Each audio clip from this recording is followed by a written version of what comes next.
దేవుని వాక్యం ఏముంది? ఆయన చిత్తాన్ని నువ్వు తెలుసుకోవాలంటే నువ్వు మారాలరా.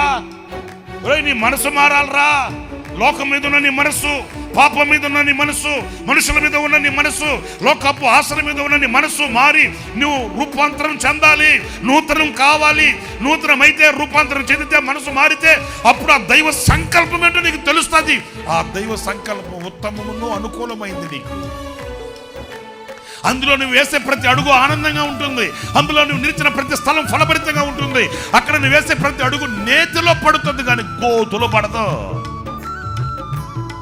ఎందుకు ఈరోజు నా గుంట కుక్క నీడు తాగడం, వేసిన ప్రతి అడుగు గోతులో పడితే అల్లాడిపోతూ తల్లడిల్లిపోతూ ఇరుకుల్లో, ఇబ్బందుల, కష్టాల్లో, నష్టాల్లో, వ్యాధుల్లో ఈరోజున ఆరిపోయిన దీపంలాగా ఉండడానికి గల కారణం దైవ చిత్తాన్ని విస్మరించిన ఏ పుష్పం కూడా వికసించదు, ప్రకాశించదు, పరిమళించదు అనే విషయాన్ని మీరు గుండెల్లో దాచుకోవాలి.